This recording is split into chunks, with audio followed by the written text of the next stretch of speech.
So Dr. Nowak will be presenting today on assessing urban forest effects on air quality. Mr. Nowak. All right, thanks, Frederic and Luis. I will share my screen here, hopefully.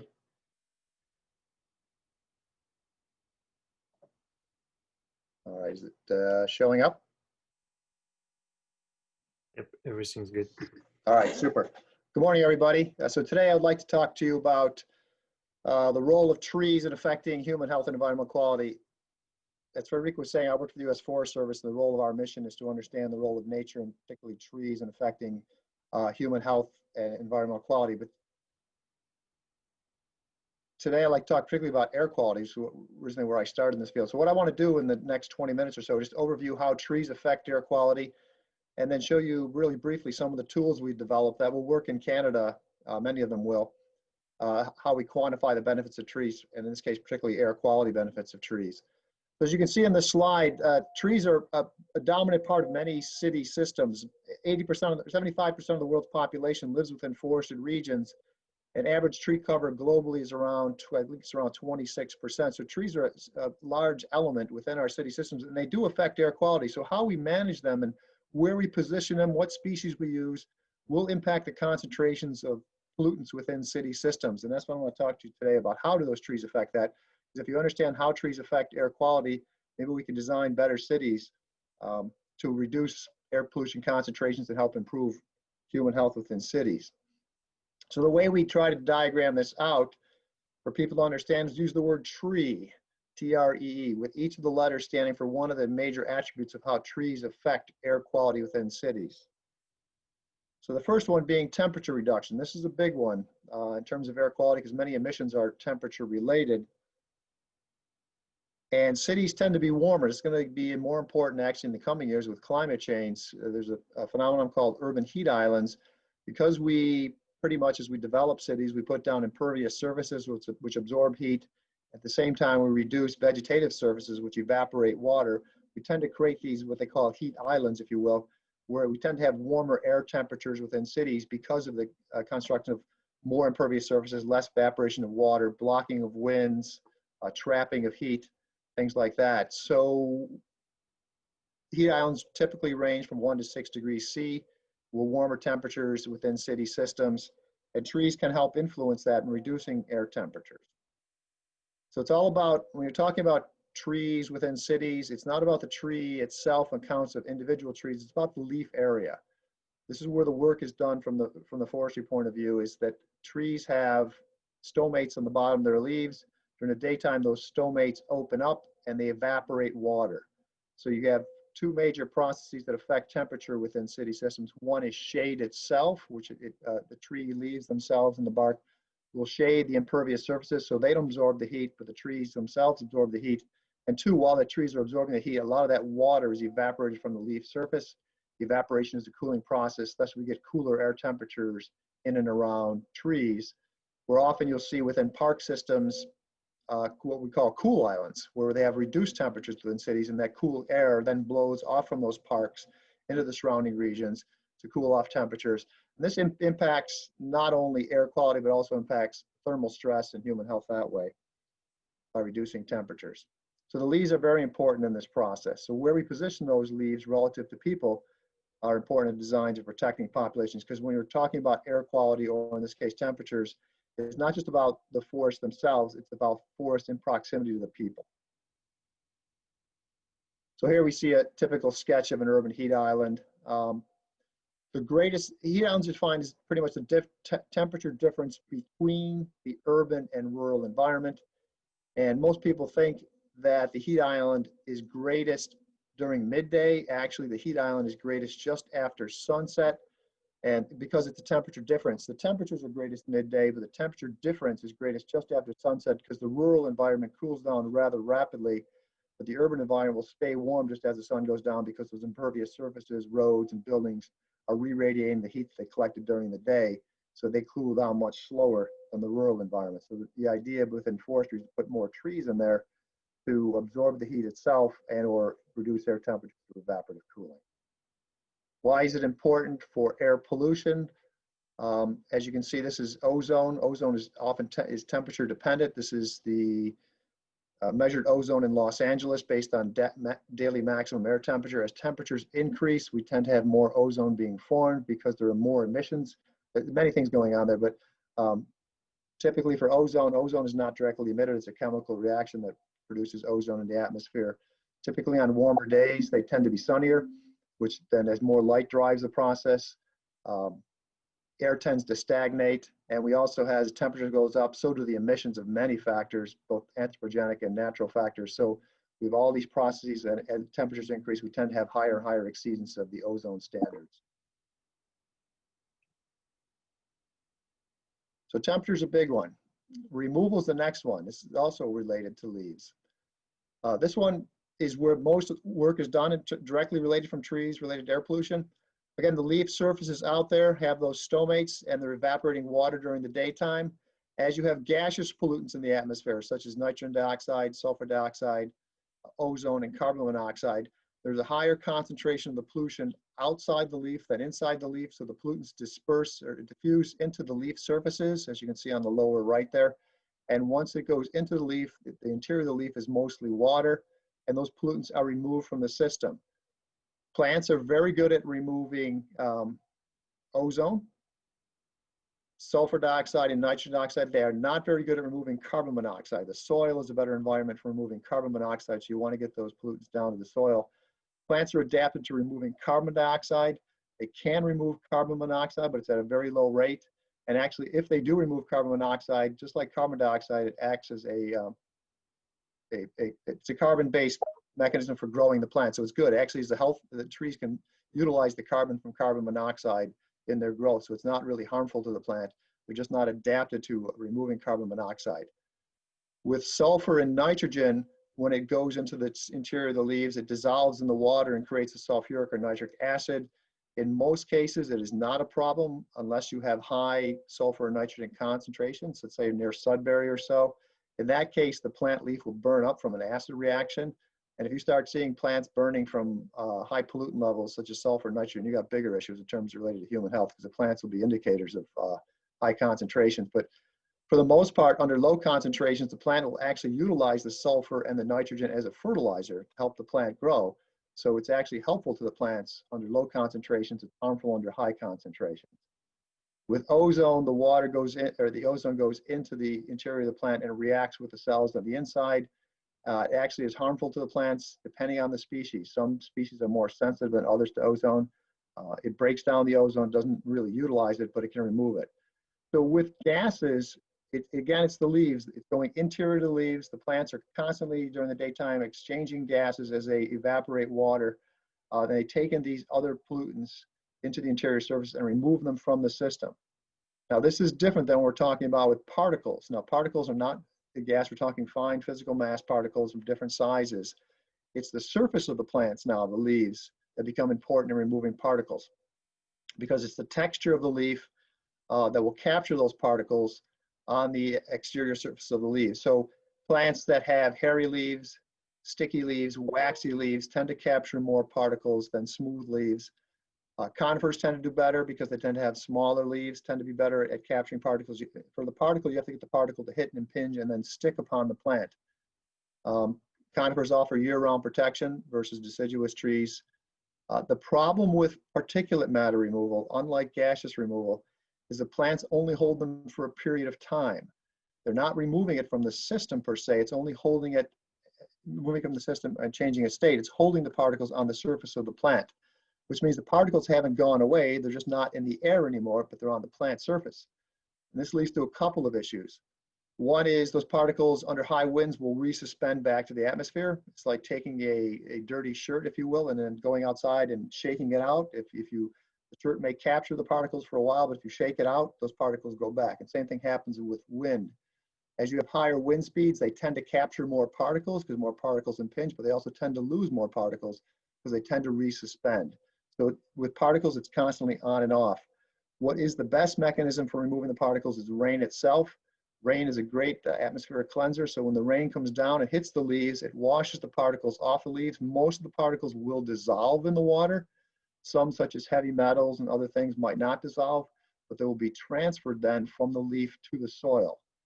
So what's happening in various places, particularly in some urban areas and around forests and heavily polluted areas, we're finding we're getting high concentrations of pollutants within the soils because the trees are great mechanisms of capturing these particles, but then they end up transferring it down to the soil level. So trees will clean the air for particles, but often will move, again, most of the particles will dissolve and go away with water. Some of the ones that don't dissolve, lead, cadmium, zinc, things like that, will move down into the soils. Now you've got a soil pollution issue. So it's a different construct when we talk about removal for plants. With gases, it removes it out of the system. With particles, it removes it, but then it can resuspend it, but also can move it to the soils, and now you have another issue. It's not taking it out of the system, these heavy metals, it's only transferring it so we don't breathe it in, but we may digest it if we grow plants or things like that in the soils that have become more polluted from the air, transferring it down to the soils.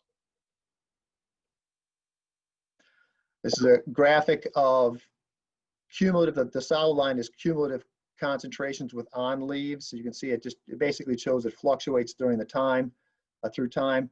When it rains, it washes it off, so the concentration on leaves drop down to near zero, and then through time, it constantly goes on and off.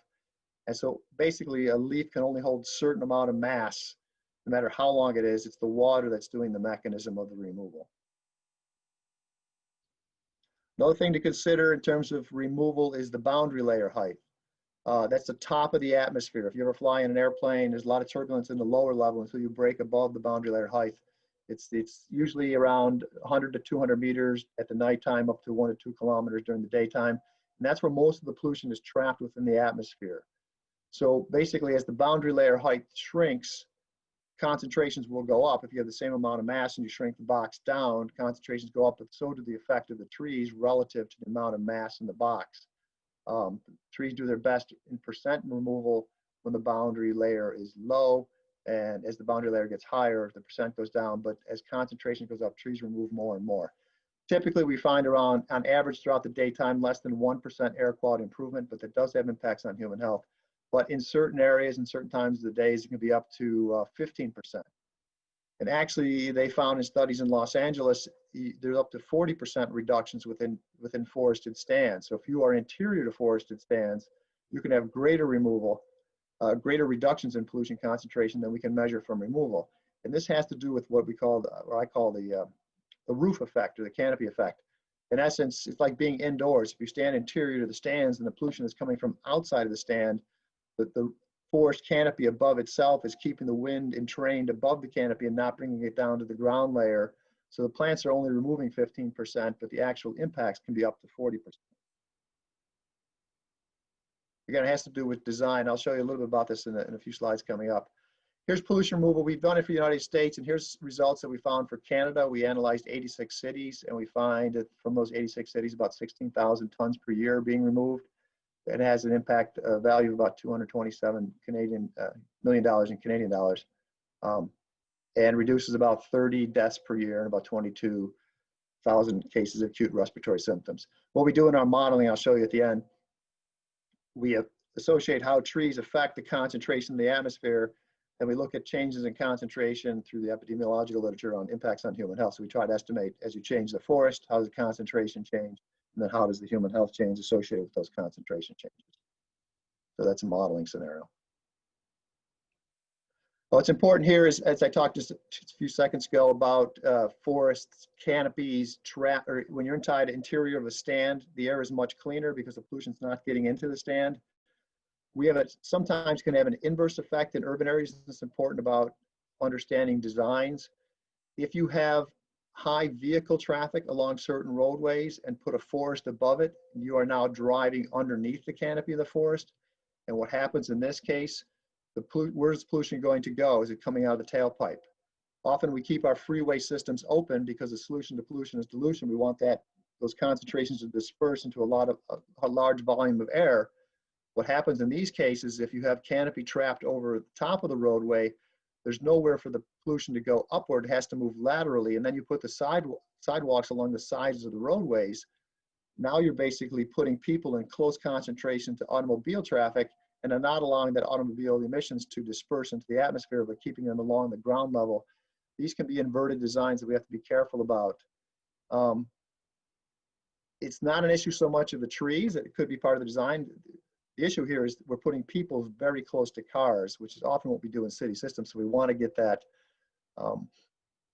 that exposure to those high concentrations reduced. The plants are removing, they're actually moving probably more pollutant along those roadways, but they're also keeping the pollution from moving and dispersing to the atmosphere. So design in this case becomes very important in terms of protecting people along that roadway. On the other side of this though, if you trap the pollutants along the roadway, they're not dispersing into the surrounding environment, which is a good thing for the people that are not along the roadway. It's like driving your car in your garage. It might be very bad if you're in the garage, but if you're outside that garage, all the pollution is contained on site. So we have to be very careful about how we consider it. I call it the source-sink relationship. The source being typically the tailpipe of automobiles, but pollution comes from other sources. Sink being the humans. We have to look at the relationship of how that pollutant is moving from the tailpipe to our lungs and how do trees play a role in reducing that. And in some cases, we can get inverted effects, even though this roadway is beautiful and produces shade, reduces temperatures. If it's a high traffic and high volume of people walking there, we might want to consider many things you consider. Changing the design of the streets or getting cleaner burning vehicles would reduce this problem also. Okay, third is emissions. It's important to consider. Our president, old President Ronald Reagan had a quote on killer trees back in the, I think it was the 70s. Trees emit volatile organic compounds. If you ever smell a pine tree, you smell a rose, you smell an orange. Plants give off chemical emissions for various reasons. They're often for defense or for attracting insects or beneficial insects. But these emissions, volatile organic compound emissions, contribute to ozone formation. Basically, ozone is not directly emitted. It's formed in the atmosphere. VOCs, volatile organic compounds, can act as a catalyst to accelerate that. Gasoline is a volatile organic. Paints are volatile organics. Actually, bread produces volatile organics. So many sources produce volatile organics. Plants are one of them. They are not toxic in of themselves, like gasoline might have toxic VOCs. But these plants, these are generally at high isoprene emitters, which is one of the volatile organics that are given off. These genera here listed give off large amounts of volatile organics. So if we're designing forests and we have an ozone problem, we want to consider the emissions from the plants. And if you do have an ozone problem, you might want to reduce some of these species because they are fairly high volatile organic compound emitters. The other thing in terms of emissions you want to consider is also emissions that we do from maintenance programs. We drive vehicles, we run chainsaws. That also contributes to pollution formation. So you have temperature reduction, you have removals, you have emissions, and energy conservation is the last E. Basically, if you put trees around buildings, not only do they cool the air temperature, but they also shade the buildings and they block wind flows. Changing the winds, the temperature in the atmosphere around the buildings and the shading of the buildings will affect the energy use. For the most part, at least in the United States, in the summertime, if you move to the southern United States, you don't have to worry about this. Planting trees around buildings, shading the buildings, and reducing temperatures is not a problem. It'll reduce energy use and basically what it is, if you reduce energy use, you reduce emissions from power plants. Those emissions from power plants feed back into air quality relationships. But if you're in southern climates where most of your heating is cooling, shading the building and reducing temperatures is no problem. The problem is you move farther north to the northern United States and into Canada, you also have a winter effect. Shading a building in the wintertime increases energy use because the shade is not allowing the solar radiation to warm the building up, it's cooling the building down, and therefore you have to run your heater more. The positive benefits of trees in the wintertime are blocking of winter winds. So you want to keep the cool air from blowing into your house, so you put up windrows, and trees have a big effect on reducing wind flows around buildings. But the shade becomes a very important factor to consider. Well, people will think, okay, I'll plant a deciduous tree. Well, it still has an impact. Evergreen trees, pines, conifer trees typically block between 70 to 90% solar radiation, and similar to a deciduous tree in leaf. When a tree drops its leaf, it's still blocking around 35 to 40% of solar radiation. Even though you're seeing a lot more light coming through, those branches are blocking a lot of that radiation that would actually hit the building. So you have to be very careful when you plant around buildings in more northern dominated climates. Particularly north is not a problem for the most part because it's not going to shade the building. South is the worst. You have to be very careful about not shading the building in winter. if you're smart and can do a design properly, because the solar angle pit changes during this time of the year, you can actually have it shade the building in summer and not shade it in winter, but it gets more complicated because you have to do it properly. The best location for energy conservation is to the west, the second best is to the east, and the third is to the south, but south you have to be more careful with. So again, if you reduce energy use by smart designs around buildings, you can reduce emissions from the power plants, which then feed back into air quality. This is a study from the United States looking at energy conservation. Typically, we estimate for the United States, urban trees in cities reduce about residential energy use by about 7% overall, which equates to about 36 million megawatt hours and 228 million British thermal units. But you can see the associated emissions and their values reading down that chart from the power plants. The biggest emission is from carbon dioxide. The biggest value in terms of human health relates to reduction of fine particulate matter, the small particles, PM10, PM2.5. So the idea is to put this all together. Let's understand, because when you change a forest, you are changing temperatures, you're changing removal, you're changing emissions, you're changing energy conservation, you're changing a whole bunch of things about the environment as we design our forests. So I will end in a few slides. I'm going to talk about iTree, which is a tool system that we're built to try to quantify the ecosystem services, if you will, provided by trees within city systems. The construct from management and the construct of the model are very similar. Basically, what we call it is structure, function, value. Structure is the physical elements of the landscape. What species you have, where are they located, what sizes are they?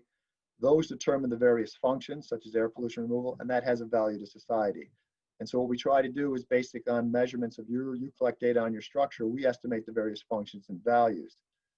This is important because what we're trying to do as managers is optimize the value to society, but the only way to do that is by manipulating structure. So we have to understand the relationships between structure, function, and value, because if you remove trees, you plant trees, you change species, it has a ripple effect to multiple functions and multiple values. So you may make a design that improves air quality, but might reduce, might cause a negative effect somewhere else. And that's what we're trying to do in our system, is try to model out these relationships and make it easy for managers to do that. So what is iTree? It's a series of free tools that are available. Anybody, we have partners down on the bottom that are working with it. We have versions that have been built for Canada, partly because it's very easy. Your system is very close to ours in terms of data.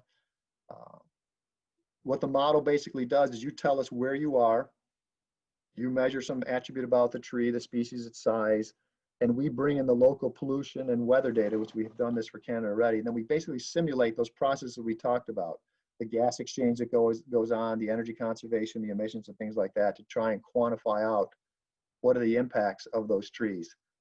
And see, it's a global model. The model can work anywhere. Where it works the best is where we provided all the pollution and weather data, and we've done that for Canada, the United States, Mexico, Europe, Australia, Korea, and Colombia. The other places you have to load your local data in, but we have global usage. You can see those are the versions that we have. It's translated into Spanish, it's translated into Chinese, so it can be used. We still need help in Canada. There's certain pieces that are missing, so if anybody's interested in helping develop that, we do need more information to get some of these tools to work. Again, the key part is assessing structure. You can either do it from the air through photo interpretation or using digital maps, or you go in the field and you actually do measurements. So I call it top-down or bottom-up approach. Here's the graphic of the services that we currently estimate in iTree. The yellow ones are the ones that are being done already. They're in the model.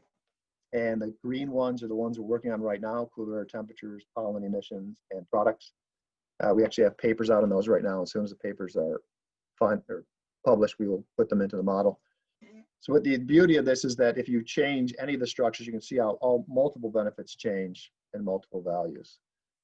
There's a whole slew of tools. I'm not going to go through them with you. I just wanted to take a look at them. Go to iTree. It's free to use. The core tool is Eco.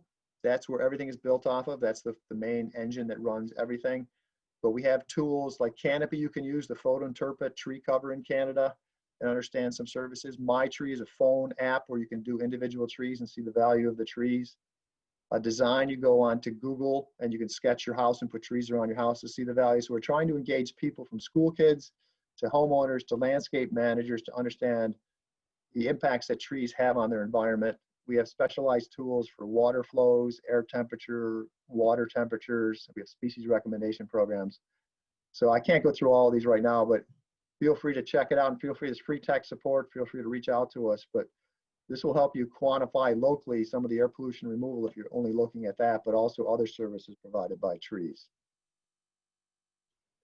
Our goal, which we're working on now, is to integrate all the tools together. We have a series of maps that tell us issues, environmental issues. We have species database that tell us what are the best species. And we have the local data on ecosystem services. We're going to integrate that all together, because right now, what the model shows you is what the forest does. What we're taking to as a next step is what should the manager do to enhance those services. So we're going to do a management guidance by bringing all these tools together and make prescriptions that says, okay, given your conditions in Montreal, what we know about it, we would recommend planting these species at these locations to combat these environmental issues that you might have. So that is all I have. I don't know if there's time for questions. I'd be glad to take them now, or we could do it later during the presentation, but I thank you for your attention. All right, thank you, Mr. Nowak. I think we have time for one or two questions. We have one question from Mireille Bonin asking, how do we protect the air in winter in Quebec? Do evergreens have an effect as well as leaves or deciduous trees? Yeah, the evergreens will are better for protecting for pollution because they offer more leaves during the winter season. However, the gas exchange is going to be very low, if non-existent at all, for the gases because the trees have shut down because it's so cold. What'll be good, and often this is a problem, particularly in northern climates where you burn a lot of fuels, is the evergreen trees will be best for capturing particles, which is often a wintertime issue. So they would do a great job. One of the other issues you have to deal with evergreens is because they are in leaf, they also shade, which then shade, that means there's no solar radiation hitting the ground, so we have more snow. So we're on roadways, we often don't plant evergreens because you want the light to melt the snow and the ice. The evergreens are providing that shade while they're capturing particles, are also reducing the radiation hitting the roadway. So you have to think about that also. Okay, thank you. And maybe one last question. There's Joanne Elzana asking about, are there some successful cities across North America regarding urban forests? Some cities that could be examples. Oh yes, and our case example is actually from Canada. It's Oakville, just outside Toronto. John McNeil did a great job of integrating. He used iTree to integrating. He did a report on the solution to our pollution and looked at and integrated forestry as a solution to help improving air quality in Oakville.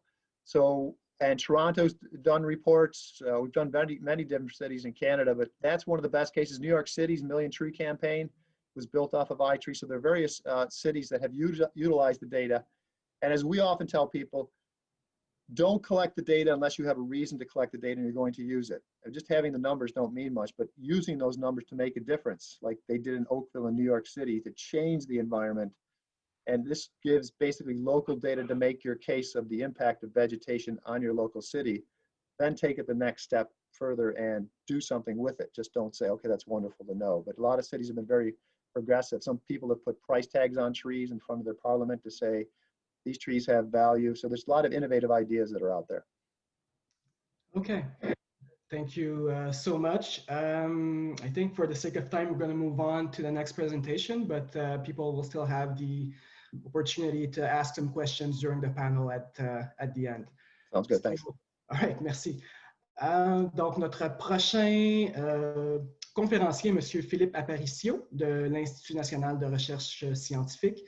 Donc, Philippe Aparicio est professeur titulaire au Centre Urbanisation, Culture, Société de l'INRS.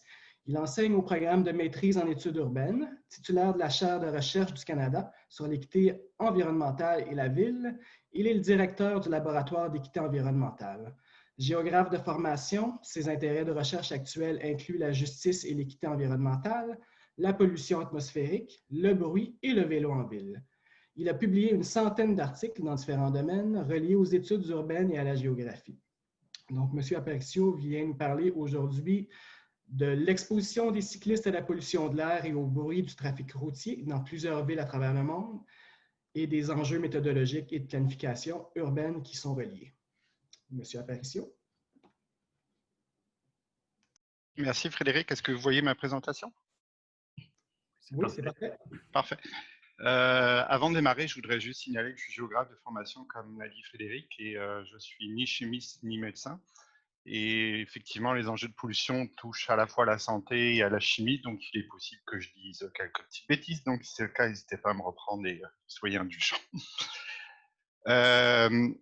Alors, dans notre laboratoire, on mène plusieurs recherches et bon, vous savez tous qu'on assiste à une renaissance du vélo dans les villes nord-américaines et à la fois les bénéfices et les risques sont bien connus. Je vais prendre quelques temps pour les exposer. Du point de vue des bénéfices, pratiquer le vélo va augmenter l'activité physique et donc va diminuer les maladies chroniques, l'obésité, le surpoids, va améliorer la santé physique et mentale. Puis collectivement, il va y avoir aussi beaucoup d'impacts qui touchent beaucoup votre groupe, la réduction du bruit routier et surtout la diminution des gaz à effet de serre et du trafic routier. Et tout ça, à la fois ces bénéfices individuels et collectifs, vont permettre une réduction du coût de santé. Et bon, c'est plus ou moins démontré, ça reste encore à travailler, potentiellement augmenter la productivité.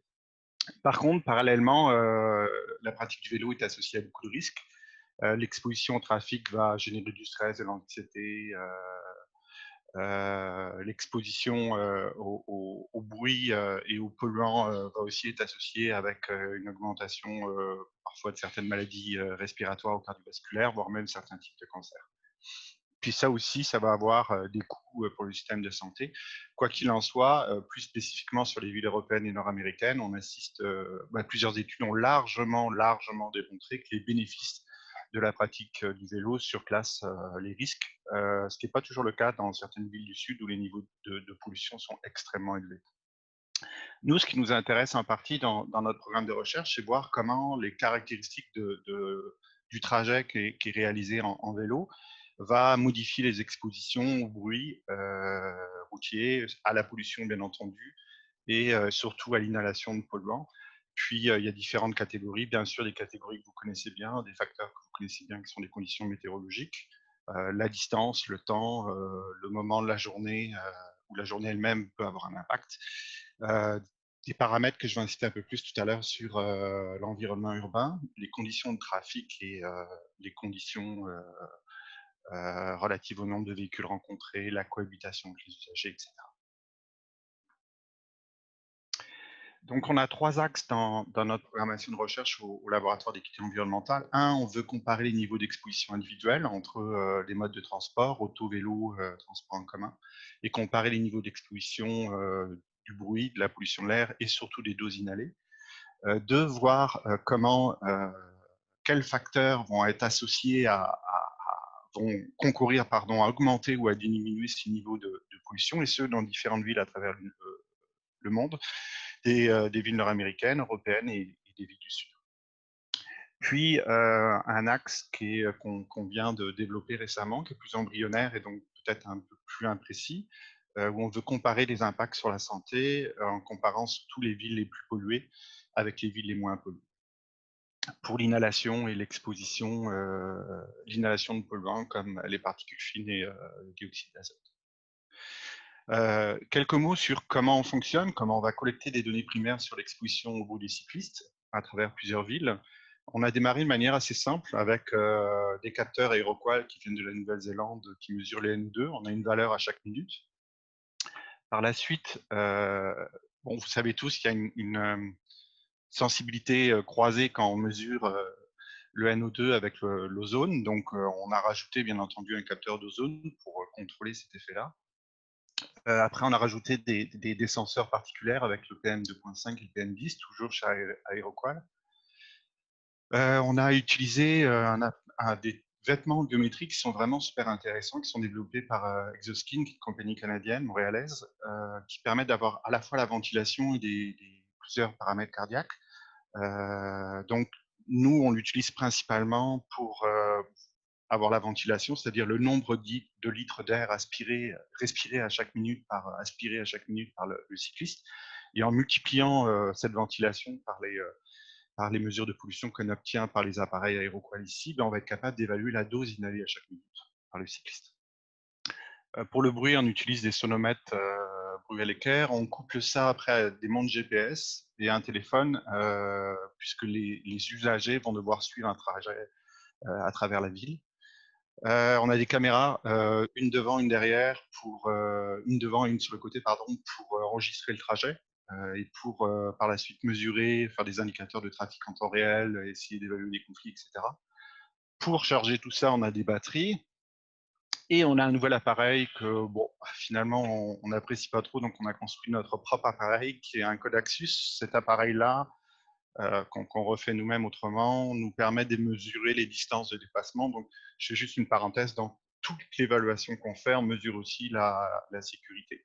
Donc là, on évalue avec cet appareil-là le nombre de dépassements à moins d'1 mètre de la part du cycliste, puis on regarde en fonction sur quel type d'axe il est, comment ces dépassements dangereux vont plus ou moins se produire. Puis bien entendu, on a 4 vélos uniquement, mais bon, 4 vélos pour s'assurer que tout le monde a les mêmes équipements. Donc c'est l'évolution qu'on a eue sur les 3 dernières années en termes d'équipement. Puis notre, entre guillemets, laboratoire mobile a l'air de ça, ça a l'air un peu chargé, mais on n'a pas trop le choix. Donc les 3 appareils devant, Aeroqual, le sonomètre, les 2 caméras, la montre, le téléphone pour suivre le trajet sur Google, etc. Juste pour vous donner une idée du trafic en temps réel, on développe des applications en Java aussi qui nous permettent de compter en temps réel le trafic. C'est disponible gratuitement en open source. Donc, on va compter le nombre de véhicules en mouvement ou à l'arrêt, véhicules lourds ou automobiles classiques, entre guillemets. Après, on a tout un processus de structuration et de fusion de données. Notre référence, c'est la seconde qui est obtenue par le GPS, où on a une coordonnée XY. Donc, on va appareiller à la seconde l'ensemble des données de ces appareils, de pollution, de ventilation, de son et des caméras et de dépassement. On met tout ça dans une base de données SQLite. Par la suite, il va falloir appareiller chaque seconde sur le réseau de rue. Pour ça, on va utiliser OSRM, puis on utilise le réseau de rue de OpenStreetMap, qui est vraiment super intéressant parce qu'il est disponible dans la plupart des villes. Donc, ça nous permet après de voir sur quel type d'axe il était localisé, comment vont varier les niveaux d'exposition en fonction des types d'axes. Puis finalement, pardon, je reviens en arrière, on structure, une fois les données structurées, on fait des modèles de modélisation, soit fréquentistes, soit surtout bayésiens dans R. Alors, une collecte de données, comment ça se passe? Ça se passe de manière vraiment tripante. On a 4 à 6 jours où on va rouler chacun, moins inclus, entre 80 à 120 km par jour et par participant. Puis on essaye, l'idée, c'est de maximiser les types d'environnements urbains dans lesquels on va traverser et de maximiser la couverture de la ville. Donc sur une collecte, on va collecter entre 1000 à jusqu'à parfois 2000 km dans une ville. Donc un premier test avec peu de kilomètres, parce qu'on était en phase de test, c'était Mexico qu'on a fait en 2017. Après, on a été à Ho Chi Minh au Vietnam. Ça vous donne une idée de la couverture qu'on a fait. Paris, Auckland, très dur à pédaler, où il y a beaucoup de pentes. Christchurch, on pourrait passer le temps de vous faire des petites anecdotes, mais parfois on rencontre des gens un peu rigolos, un cycliste avec une béquille et un plâtre. Montréal, pour vous donner une idée de la couverture. Copenhague, qui est notre ville témoin, puisqu'on a un projet où on compare plusieurs villes à travers le monde. Montréal étant, entre guillemets, la mecque du vélo, où on veut voir comment on se positionne en termes d'exposition comparativement à elle. New Delhi, j'ai un petit faible sur les villes indiennes parce qu'on a des niveaux de pollution très élevés, donc ça nous permet de tester certaines questions de recherche qu'on ne peut pas faire dans les villes nord-américaines. Lyon, pourquoi Lyon? On devait aller en Chine, puis finalement, on a eu des petits problèmes en tout cas, les relations diplomatiques un peu tendues entre le Canada et la Chine nous ont fait abandonner les projets en Chine, donc on s'est retourné rapidement sur Lyon. Montréal de nouveau, puis on a fait des collectes plus récentes à Québec, Montréal, Toronto, dans les villes canadiennes, sur un projet plus spécifiquement sur la planification des pistes cyclables. On est retourné en Inde à Mumbai, puis malheureusement, on devait s'attaquer aux villes du Sud avec Bogota, puis attaquer les villes africaines avec Abidjan, mais bon, pris dans le Covid, toutes les collectes sont annulées. Alors sur le premier axe, sur la comparaison des niveaux d'exposition selon le mode de transport, qu'est-ce qu'on observe? Première chose, du point de vue de l'exposition au bruit, le cycliste en moyenne a 2 décibels de plus que l'automobiliste. Ça paraît peu, mais c'est une échelle logarithmique, donc c'est quand même beaucoup, même vraiment beaucoup. Puis celui qui utilise le transport en commun, c'est beaucoup plus. Puis ça, on voit bien qu'il y a une forme bimodale, ça s'explique par le métro. Les niveaux d'exposition dans le métro au bruit sont bien entendu plus élevés. Sur la pollution de l'air, on a plus d'exposition pour le cycliste comparativement à l'automobiliste, 114 pour le NO2 versus 120. Par contre, ce qui dénote très largement, c'est l'inhalation de polluants. Le cycliste est en activité physique contrairement à l'automobiliste, donc il va inhaler de 3 à 4 fois plus de polluants que l'automobiliste. Puis en soi, c'est une forme, ce que moi j'appelle une forme d'iniquité environnementale, puisqu'il est plus exposé à des polluants, à des nuisances, bruit et pollution qu'il ne génère pas. Et au contraire, qui contribuent à réduire en sein de la ville. Donc, tout cela milite pour qu'on ait des axes cyclables qui soient dans des secteurs ou du moins dans des zones qui vont permettre une diminution des expositions des cyclistes, qui permettent aussi d'encourager le vélo. On va y revenir plus tard. Une petite comparaison des niveaux d'exposition entre les villes en termes de bruit. Bon, au-delà de 70 décibels, on commence à avoir des impacts significatifs sur la santé, selon l'Organisation mondiale de la santé. On voit bien que Copenhague est beaucoup moins exposé. Et pourquoi? Parce qu'ils ont choisi des axes ségrégés. Donc, ils ont une vision du mode de planification des pistes cyclables qui sépare clairement le cycliste de l'automobiliste, alors que nous, durant les 2 dernières décennies, on a plutôt privilégié un partage de la route avec la fameuse peinture au sol, les bandes cyclables ou les voies partagées. Et donc, les cyclistes sont beaucoup plus proches du trafic que dans les villes danoises ou allemandes. Puis à l'autre extrémité, bon, ben, sans surprise, les villes indiennes et asiatiques, sud-asiatiques comme Ho Chi Minh, pardon. Vous voyez quand même Paris et Mexico sont très proches en termes de bruit. En termes de distribution d'exposition au dioxyde d'azote, là, il faut vraiment prendre, je suis désolé, les résultats avec une pincette. Pourquoi? Parce que vous savez tous que les niveaux d'exposition, que les niveaux de pollution vont varier énormément en fonction de la saison, en fonction de la semaine, en fonction des conditions météo, etc. etc. Donc, c'est un peu plus difficile comparativement au bruit, de comparer les expositions entre différentes villes, mais quoi qu'on observe, puis pour avoir mené plusieurs collectes à Montréal, les niveaux d'exposition à Montréal sont plus élevés, sont à 77, ce qui n'est pas si mal que ça quand on se compare, bien sûr, quand on se console à Paris ou surtout New Delhi, Mexico, où là, puis je vous ai pas mis le PM, mais à New Delhi, puis à Mumbai, les particules sont vraiment beaucoup plus fortes. Ce qui nous intéresse aussi, c'est de voir la surexposition. Donc, on a calculé le temps qu'on a roulé dans chacune des villes et voir quand on est exposé à plus du seuil de 70 décibels. On voit bien que Paris, Mexico et New Delhi, on est souvent à plus de 50% du temps à plus de cette norme de 70 décibels. Si on prend la norme d'exposition à court terme, 1 heure de 200 microgrammes pour le NO2, on voit bien que c'est surtout dans les villes comme New Delhi, Mexico, puis Mumbai que je n'ai pas ajouté. Donc il y a clairement dans les villes du Sud une surexposition à ces deux nuisances-là. C'est un peu dommage parce que les villes du Sud sont très très peu étudiées à l'heure actuelle, comparativement aux villes nord-américaines et européennes. Alors maintenant, quels facteurs vont être associés à la pollution de l'air et au bruit? Du point de vue de la modélisation, c'est vraiment pas simple à faire parfois. Donc, nos variables dépendantes vont être le bruit, le NO2, le PM, puis l'inhalation de NO2 puis de PM, et par tranche de 1 minute. Puis, pour modéliser ça, on va mettre des termes qui vont être linéaires, fixes, d'autres qui vont être aléatoires, non linéaires et autorégressifs. Alors, bien entendu, il faut contrôler d'emblée les conditions météo, principalement la ventilation, la vitesse du vent. On a essayé de contrôler dans plusieurs modèles la direction du vent, c'est-à-dire voir si le vent venait dans le dos du cycliste ou plutôt sur le côté à droite ou à gauche ou en face. Peu d'impact dans les modèles, mais bon, il y a toujours une exploration à faire sur la direction du vent. Bien entendu, les conditions de trafic, ça peut être fait de 2 manières.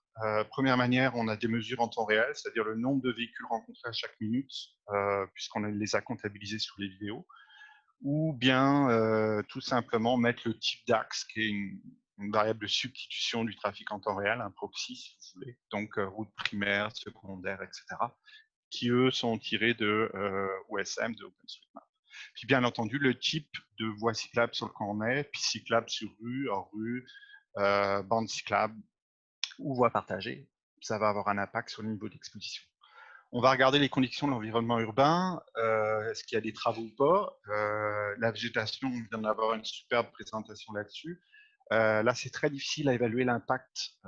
Si globalement, comme disait M. Novak, c'est un impact très très net sur la diminution de la pollution, localement, c'est un peu plus difficile parce qu'il nous parlait justement de ces effets dépendamment de la configuration, dans les canyons urbains, les arbres peuvent éventuellement limiter la dispersion verticale des polluants. Donc l'effet localement est plus difficile à mesurer, même si on sait que globalement, c'est un impact très important. Les canyons urbains, eux, peuvent avoir un impact qui vont limiter les dispersions, qui peuvent limiter la dispersion verticale des polluants, et les polluants vont s'accumuler au sol, et donc les cyclistes vont pouvoir les respirer allègrement. Et puis il y a aussi des variables qu'on appelle de pollution d'arrière-plan qu'il faut contrôler. Les conditions de pédalage, on sait que si plus le cycliste va vite ou plus il est en pente, plus il va respirer et inhaler des litres d'air, et donc plus potentiellement, et plus évidemment, pardon, il va inhaler de polluants. Bizarrement, c'est relativement fait dans les modèles, mais nous, on trouve que l'introduction de termes aléatoires est vraiment importante. Pourquoi? Parce que les capteurs ont une certaine précision, donc il faut contrôler à la fois l'effet du capteur et l'effet du participant. On sait que les participants ne vont pas tous ventiler la même manière, ils n'ont pas les mêmes conditions physiques, donc il faut contrôler sous forme d'un effet aléatoire le participant. Puis la journée aussi a besoin d'être contrôlée, puisque les niveaux de pollution atmosphérique peuvent varier d'une journée à l'autre. Le temps, on sait que nous, on l'utilise de manière non linéaire. Pourquoi? Parce que on sait que les niveaux de bruit de pollution n'augmentent pas de manière linéaire comme ceci tout au long de la journée. Ils vont plutôt augmenter, ils peuvent être plus forts dans les heures de pointe du matin, diminuer ensuite, remonter. Donc pour ça, on va utiliser des splines, puis on va utiliser aussi des splines sur les coordonnées XY pour contrôler ce qu'on appelle la pollution d'arrière. Puis, il faut aussi contrôler l'autocorrélation, la pseudo-réplication. Une observation risque d'être plus proche que l'observation précédente et de celle qui suit. Donc, pour ça, on utilise des AR ou des moyennes. Puis, une fois que toutes ces données sont structurées, on va soit utiliser des modèles fréquentistes, mais le plus souvent, on va utiliser des modèles bayésiens pour voir l'impact. Alors, je vous rassure, je ne veux pas passer chaque modèle bayésien qu'on a fait dans les différentes villes et puis vous assommer d'une tonne de coefficients qui ne seraient pas tout à fait très pédagogiques. Donc, ce que je vous propose, c'est de voir comment on va varier les impacts.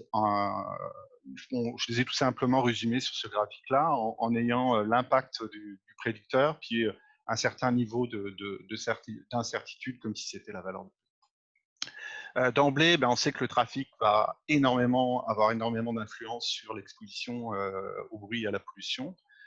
Le type de voie qu'il va utiliser, ça va être la même chose. Et par contre, le type de voie cyclable, surtout quand le cycliste va emprunter des pistes cyclables hors rue ou même sur rue, ça va diminuer très fortement son exposition. Alors globalement, c'est ce qu'on observe.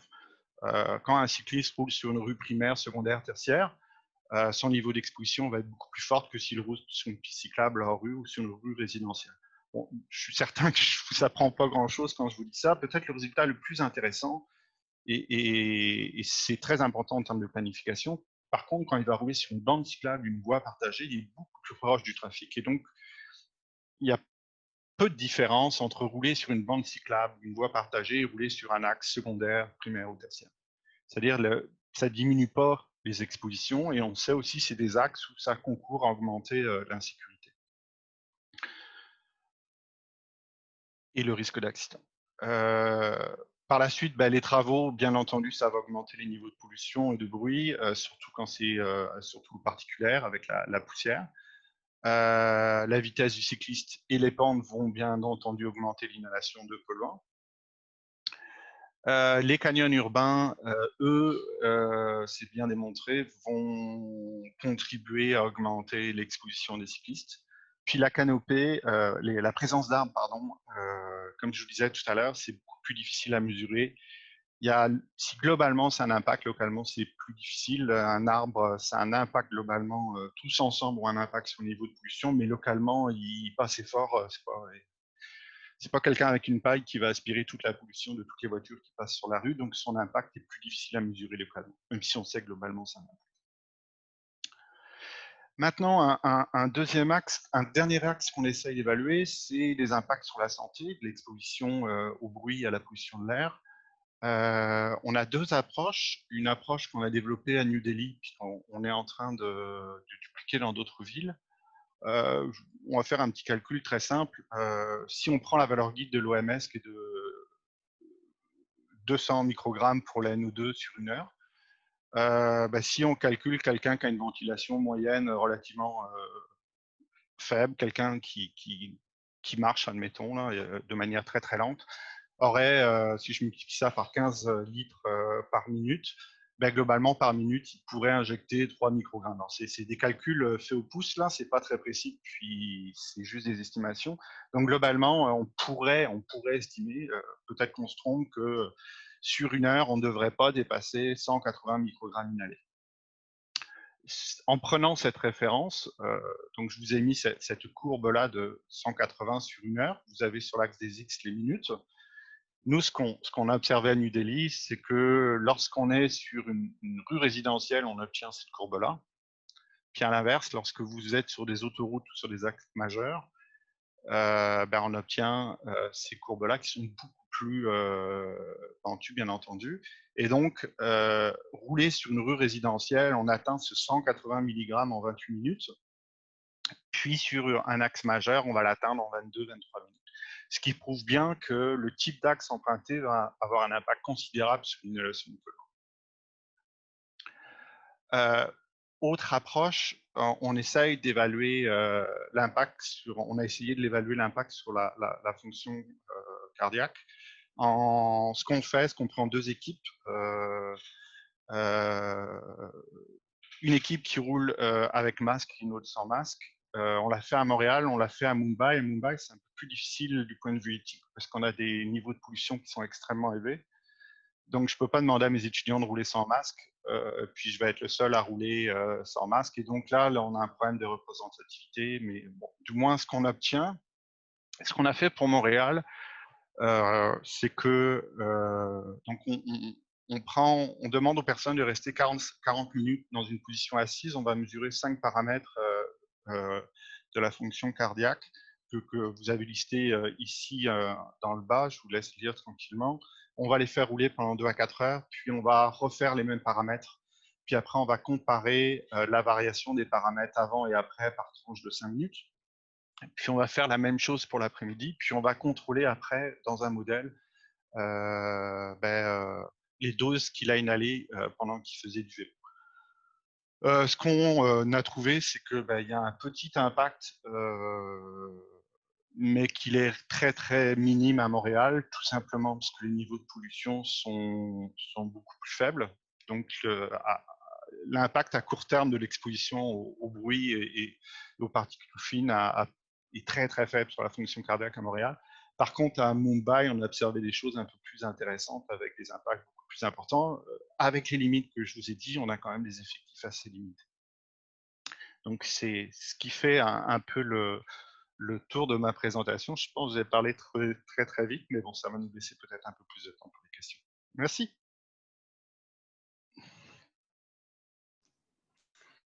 Donc, merci beaucoup, M. Aparicio, pour cette belle présentation. Je pense que vous ne devez pas avoir trop de difficultés à recruter des étudiants pour la collecte de données pour faire des voyages et du vélo. Étonnamment, oui. Oui. Parce qu'il y a des enjeux de sécurité. À Montréal, ce n'est pas le problème. On ne part pas avec n'importe quel étudiant pour le faire rouler en Inde ou pour le faire rouler dans d'autres villes. Il y a des enjeux de sécurité qui sont extrêmement importants. Donc, il faut recruter des étudiants qui ont cette expertise-là de rouler dans des villes du Sud. J'ai certains étudiants qui ont pris des sabbatiques, qui ont traversé toute l'Amérique latine ou l'Asie, mais c'est pas toujours facile à trouver. OK, c'est bon. On a le temps pour quelques questions. On a des questions aussi dans la fenêtre questions-réponses. Donc, Mireille Bonin qui a une question, je crois que c'était par rapport à la modélisation. Elle se demandait si les conditions de trafic incorporaient le nombre de camions. Par Oui, rapport tout à fait. Tout à fait, et ça a un impact. Le nombre de camions a un impact. Par contre, là encore, c'est très difficile. Très, très brièvement, le bruit, c'est une énergie. Ça se produit, puis hop, ça se diffuse, c'est terminé. Donc, on arrive à très bien voir l'impact du bruit sur l'impact des camions sur le bruit. La ventilation, les polluants, c'est un peu plus compliqué. C'est pas une énergie. Il peut y avoir une accumulation avant qu'on soit passé ou pas. Donc, on obtient des résultats qui sont significatifs en termes plus il y a de camions, plus ça va augmenter les niveaux d'exposition, mais c'est moins net à détecter, c'est moins facile et moins net à détecter que le bruit en fait. OK.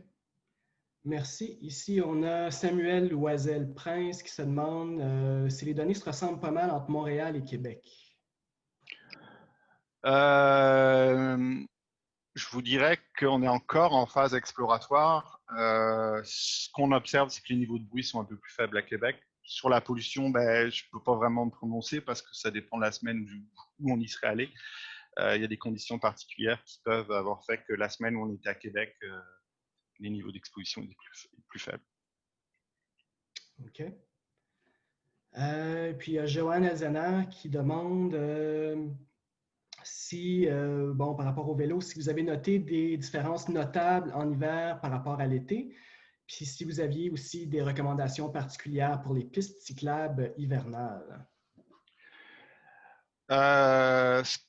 Ça, c'est un gros enjeu qui est très difficile à mesurer. Si vous avez des solutions, je suis prêt à les écouter. C'est que la plupart des appareils qu'on a ne permettent pas de mesurer, surtout les appareils mobiles de pollution ne permettent pas de mesurer en bas de zéro.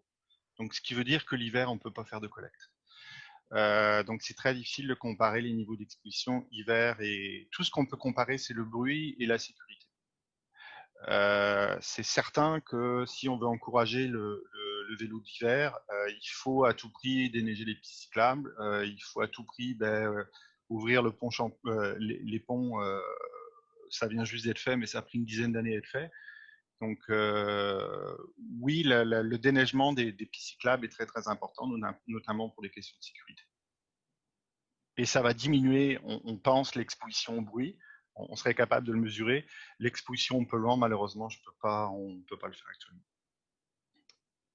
D'accord. On a quand même le temps encore de prendre quelques questions. On a Nadim Khoury-Raphaël qui se demande, en fait, bon, s'il y avait des applications correctives qui avaient déjà été anticipées suite aux résultats de la modélisation, donc des façons de faire différentes, des aménagements différents qui pourraient être envisagés. Puis, il se demandait également comment avaient réagi concrètement les municipalités si elles avaient été approchées avec les résultats des travaux. On a un travail qui est en cours avec la ville de Montréal. Il a un peu été retardé toujours par la Covid. Puis, oui, il y a des recommandations à faire, mais qui sont pas. Puis je veux pas jeter la pierre aux planificateurs urbains. Ils sont pris avec des groupes qui veulent de plus en plus de pistes cyclables, qui est tout à fait souhaitable. Puis d'un autre côté, ils sont pris avec des automobilistes certains qui sont mécontents parce qu'on leur supprime les places de stationnement, puis avec des commerçants qui voient d'un mauvais œil l'implantation pas tous, mais certains, qui voient l'implantation d'une piste cyclable sur leur axe commercial. Mais oui, il y a des recommandations. On a fait, on se la cachera pas, des petites erreurs dans le passé. Il y a deux visions qui s'opposent actuellement. Il y a une vision qui est danoise, où on a voulu à tout prix séparer le cycliste de l'automobiliste. Donc, on a construit des réseaux très ségrégés. Puis, on a aussi encouragé une mobilité rapide des cyclistes. À Copenhague, vous voulez aller d'un quartier à un autre, c'est souvent plus rapide de y aller à vélo qu'en auto. Pourquoi? Parce que les axes sont séparés. On construit même des ponts pour des vélos, ce qui serait impensable dans une ville nord-américaine, ou plus difficile à réaliser. Nous, ce qu'on a fait durant les 20 dernières années, c'est qu'on a privilégié le partage de la route. Sur 25 ans, on a analysé les données. Dans la ville de Montréal, le réseau cyclable a doublé en termes de kilomètres. mais il a surtout été orienté sur la peinture au sol, c'est-à-dire voies partagées et bandes cyclables. Et ça permet pas, ça permet pas de protéger le cycliste, puis ça permet pas d'encourager une mobilité active, et ce qui fait que on observe quand même une relative stagnation de la part modale du vélo comparativement à d'autres villes. Donc oui, moi j'encouragerais, lorsque c'est possible, et c'est pas possible partout, d'avoir des axes un peu plus ségrégés pour les cyclistes, parce que ça permet d'encourager le vélo et de diminuer leur exposition. Mais c'est pas toujours simple. Parfait, merci. Il y a Adeline Narjou qui demande avez-vous des recommandations sur les infrastructures de pistes cyclables, donc ségrégation ou pas par rapport au trafic automobile? Vous venez un petit peu d'en parler. Ouais, je vais un peu d'y répondre, je pense. Donc, j'espère que ça répond à Adeline. Mais oui, effectivement, il faut aller vers là. Moi, je mettrais un autre enjeu. Plus quelqu'un va utiliser le vélo jeune, plus il va garder ce mode de transport et plus il va développer de l'expérience à vélo. On analyse peu, les planificateurs urbains analysent peu la présence des pistes cyclables autour des écoles actuellement. Ce qu'on a observé sur une période de 25 ans, beaucoup de groupes, on a regardé qui avait profité de l'extension du réseau cyclable. Puis un des groupes de population qui en a moins profité, c'est les jeunes enfants. Donc d'un côté, on encourage une mobilité active pour aller à l'école, plein de programmes, trotibus et autres. Puis de l'autre, il n'y a pas d'infrastructure qui peut supporter ça. Donc peut-être que dans certaines municipalités, il faudrait, lorsque c'est possible, porter une attention particulière à l'aménagement d'infrastructures cyclables autour des écoles pour encourager une mobilité active jeune qui va, on l'espère, être conservée à l'âge adulte. Parfait. Puis peut-être notre dernière question avant de passer au prochain conférencier. Il y a Patrick Fournier qui se demande, en fait, si un guide des meilleures pratiques d'aménagement de pistes cyclables va être développé là, suite aux travaux. J'ai du mal à me positionner là-dessus parce que je pense que c'est... Je suis pas, on ne veut pas paraître pour des donneurs de leçons, comme je disais tout à l'heure. Il faudrait qu'on travaille extrêmement étroitement avec les planificateurs urbains et avec les municipalités pour... Eux, ils ont d'autres enjeux que nous, parfois on ignore ou on se masque. Aménager une piste cyclable sur une rue, parfois, c'est pas toujours possible parce que on attend de refaire la canalisation en dessous, par exemple. Donc oui, on pourrait, mais il faudrait que ça se fasse d'une manière très très collaborative avec les municipalités et pas juste des chercheurs qui amènent ces idées-là, qui développent ce guide-là, parce que je pense que son impact serait plutôt limité. OK. Donc, merci beaucoup encore pour votre présentation. Donc, je sais qu'il y a d'autres questions dans la fenêtre de chat, là, mais on va continuer ce que le temps file un peu. Puis, il y aura d'autres opportunités pour poser des questions pendant le panel. Donc, notre prochain conférencier est Jean-Philippe Gagnon de Telops. Donc, Jean-Philippe est titulaire d'une maîtrise en physique et travaille chez Telops depuis 2005. Jean-Philippe est impliqué dans le développement de caméras infrarouges et d'imageurs infrarouges hyperspectraux. En tant que scientifique d'application, Jean-Philippe travaille avec les laboratoires de défense et de sécurité, les laboratoires industriels et les centres de recherche universitaires du monde entier pour réaliser des campagnes de mesure et soutenir leurs efforts d'analyse de données dans un large éventail d'applications. Donc, Jean-Philippe viendra nous parler de détection, d'identification et de quantification de gaz à l'aide d'une caméra hyperspectrale. Jean? Oui, bonjour. Bonjour à tous. C'est moi, comme les autres l'ont fait précédemment, partager mon écran. Ça devrait être disponible. Le partage d'écran devrait fonctionner.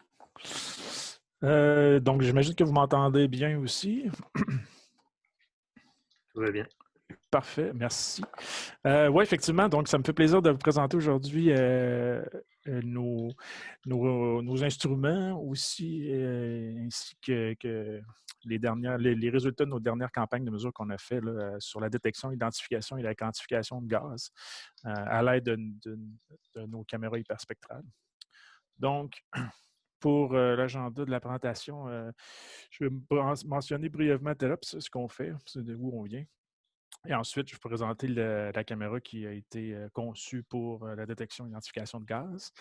Ensuite, mentionner un peu comment on fait pour procéder justement à ces détections puis identifier les gaz qui sont invisibles dans le visible, mais qui peuvent être révélés dans l'infrarouge. Et ensuite, avant la conclusion, je vais présenter quelques résultats expérimentaux qu'on a réussi à avoir lors de nos dernières campagnes de mesure à travers le monde. Donc, une très brève section là, sur TELOPS. Premièrement, on est situé à Québec, on a toujours été. Donc, cette année, on fête notre 20e anniversaire. Et ce qu'on fait, principalement, on conçoit et on fabrique des capteurs imageurs hyperspectraux, des caméras infrarouges de haute performance. Mais aussi, on offre divers services de recherche et de développement là, en technologie infrarouge et autres systèmes optiques. Principalement, on le fait pour différents secteurs, là, principalement la défense, les laboratoires de recherche, ainsi que la recherche universitaire et industrielle. Comme je disais, on est bien établi au Canada, mais aussi on dessert les marchés internationaux aussi par l'entremise d'un vaste réseau de distribution là, à travers le monde. Donc, on a des bureaux ici à Québec, en France et aux États-Unis. Donc, la caméra hyperspectrale qu'on utilise, ça s'appelle l'Hypercam ici. Fait que, c'est pour ça que j'ai mis cette slide-là. Donc, c'est un système quand même éprouvé. C'est une caméra qu'on a développée à travers les années. Ça permet principalement de visualiser et identifier les gaz en temps réel. Donc, on peut penser que on peut concevoir là, que ça offre d'immenses avantages, autant dans les applications militaires, industrielles et environnementales. À travers les années aussi, on a développé un logiciel qui permet, comme je disais, la détection, l'identification et plus récemment, la quantification des gaz en temps réel. Donc, au fil des années, le système a été utilisé dans de nombreux contextes là, et déployé dans diverses parties du monde pour détecter différents produits chimiques. Donc, comme je disais, je vais vous présenter les résultats de certaines campagnes de mesure. Mais tout d'abord, j'aimerais ça vous présenter un peu comment est-ce que la caméra fonctionne en détail. Donc, vous voyez ici à quoi ça ressemble. Donc, ça peut être un package à peu près sur un volume là, de 30 cm par 30 cm par 30 cm. Donc, c'est une caméra, c'est un instrument d'imagerie par spectrale. On dit léger, là, il pèse 30 kg environ, et compact. Ça utilise la technologie infrarouge à transformer de Fourier. Donc, il fournit une combinaison unique de résolution spectrale, de résolution spatiale, excusez, de résolution spectrale et temporelle. Mais laissez-moi vous présenter un peu comment la caméra fonctionne à l'intérieur. Donc, au centre de l'instrument, on y retrouve là, un interféromètre de Michelson. Donc, j'explique brièvement, là, si vous avez des questions à la fin, je vais me faire un plaisir d'y répondre. Mais vraiment, donc, la lumière entre dans la caméra, pénètre dans l'instrument et est divisée en deux différents trajets là, par un élément optique qu'on appelle une séparatrice. Donc, celle-là, c'est l'élément optique qui est positionné à 45 degrés, l'instrument illustré en vert ici sur la diapositive. Donc, la lumière infrarouge est ensuite réfléchie par deux miroirs et revient vers la séparatrice qui, donc, fait encore le même travail, donc sépare l'énergie lumineuse. Donc, une portion de l'énergie infrarouge sort de l'instrument, retourne vers la scène et l'autre est envoyée vers le détecteur infrarouge. On crée ensuite, en fait, la magie de ce détecteur-là vient du fait qu'on introduit une différence de parcours optique là, en bougeant un des deux miroirs. Donc, cette différence de longueur de trajet génère un signal d'interférence lumineux. Puis, c'est ce signal-là que la caméra infrarouge mesure. Fait que l'instrument, dans le fond, acquiert une mesure qu'on appelle un data cube. C'est un peu ce qui est illustré ici, là. Donc un cube de données en partant d'une position de miroir précise jusqu'à une dernière position de miroir. Donc, différentes images sont enregistrées en fonction de la position du miroir. Puis ensuite, on met tout ça ensemble pour créer un data cube. Donc, c'est une mesure qui prend environ, tout dépendant des configurations, ça peut aller de quelques fractions de secondes à quelques minutes pour enregistrer une mesure. Plus récemment aussi, on a développé la plateforme Aéroportée, là, ce qui permet d'utiliser cette caméra hyperspectrale-là à partir des heures. Donc, la plateforme Aéroportée est équipée d'un système de positionnement d'un GPS et aussi d'un mouvement inertiel, un IMU, on appelle, pour le géoréférencement et la compensation des mouvements de l'avion en vol. Donc, je ne rentrerai pas dans les détails du fonctionnement, mais c'est ça. Fait que ça nous permet de voler dans des petits avions comme ce qui est illustré ici, là, comme genre de Piper Navajo, des petits avions commerciaux comme ça. Puis plus tard, je vais vous montrer un peu des résultats qu'on a réussi à acquérir à partir de cette plateforme-là Aéroportée.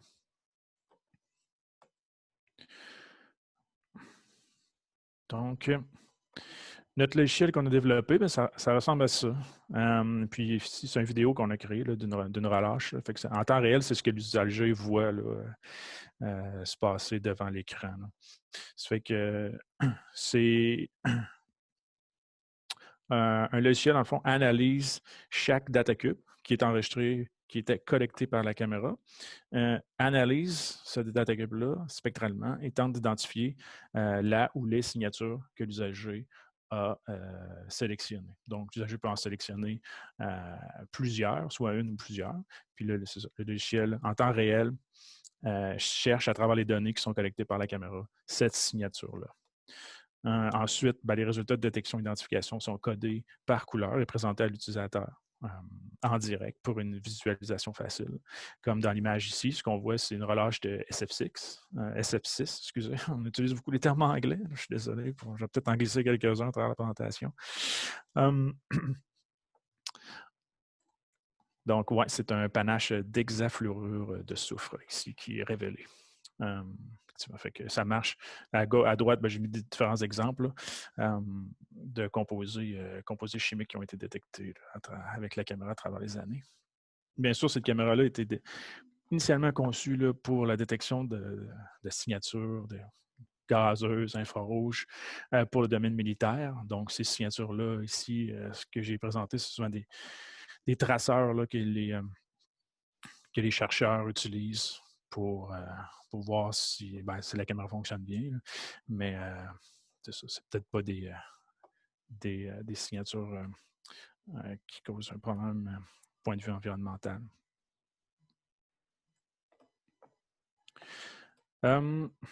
Donc, ayant présenté un peu la caméra très brièvement, je vais ensuite vous expliquer comment on fait pour détecter et identifier ces gaz-là. Donc, l'étape numéro 1 consiste en la détection et l'identification des gaz.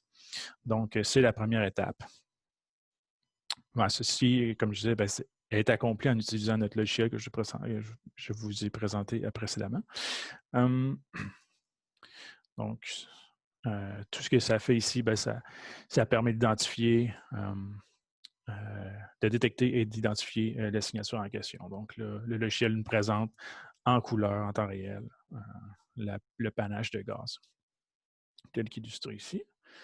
Ensuite, la deuxième étape vient la concentration, le calcul de la concentration dans la colonne intégrée de gaz. Un point important ici à faire, c'est que cette caméra-là mesure une colonne de gaz. Fait que pour chaque pixel, on peut ici imaginer là, une colonne ou un rectangle qui s'étend dans l'atmosphère. Puis tous les gaz qui sont présents dans cette colonne-là sont mesurés. Fait qu'en fait, ce qu'on va venir calculer ici, c'est une unité de ppm fois une distance. Donc, ppm fois mètre. et non pas seulement des ppm, parce que la caméra n'est pas capable à ce stade-ci de nous donner une mesure de la distance. Donc, elle intègre tout ce qui est dans cette colonne de gaz-là. Fait que pour faire ce calcul-là, on utilise un modèle de transfert radiatif standard, là, comme qui est décrit ici. Donc, la scène, en fait, peut être globalement représentée sous la forme d'un modèle à 2 couches. En commençant par une surface opaque représentant le fond ou l'arrière-scène. Et ensuite, on ajoute à ça 2 couches semi-transparentes de gaz pour modéliser le panache de gaz recherché et aussi l'atmosphère entre le panache et l'instrument, parce que l'atmosphère contient aussi du gaz. Ensuite, en faisant des hypothèses concernant la température du panache, la distribution de la température intérieure du panache, sur le trajet aussi des différents pixels à travers la scène, et la température de l'atmosphère aussi, qu'on est capable d'aller chercher quelques paramètres là, basés sur soit des capteurs atmosphériques ou des capteurs atmosphériques qui sont installés dans la caméra aussi. Ben, il est possible de résoudre cette équation-là, qui a plusieurs inconnus, mais en faisant ces hypothèses-là, on est capable de résoudre cette équation-là et d'obtenir les valeurs, d'isoler un peu les valeurs de concentration dans la plume seulement, ou dans le panache. En unité, comme je disais, de ppm fois mètre. Ensuite, la dernière étape qu'on peut faire, c'est de convertir cette unité de ppm mètre, c'est la concentration à l'intérieur de la colonne de gaz. On peut transférer ça en débit aussi, en litres par minute, en débit de gaz, donc en litres par minute ou en grammes par seconde de gaz.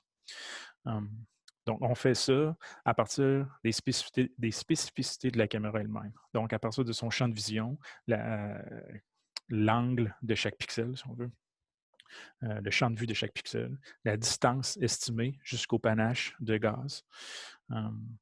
Donc, à partir de ces spécificités-là, on est capable de calculer un débit.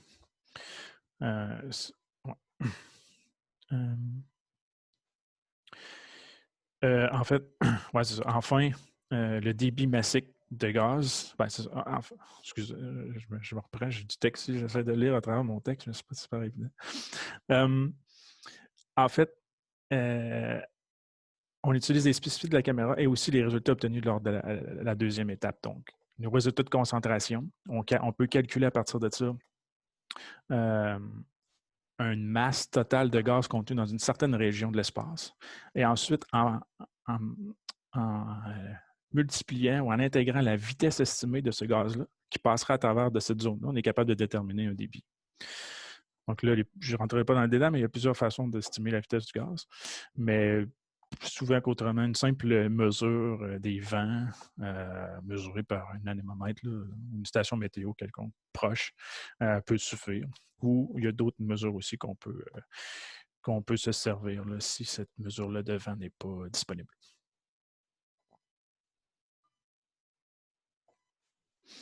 Donc, quelques résultats expérimentaux là, pour vous illustrer la technique. Donc, la première série de mesures ici que je vais vous présenter, c'est une campagne de mesures qu'on a fait l'année dernière dans le port de Rotterdam là, pour l'Agence de protection environnementale. Donc, eux étaient intéressés à utiliser notre caméra là, pour aller surveiller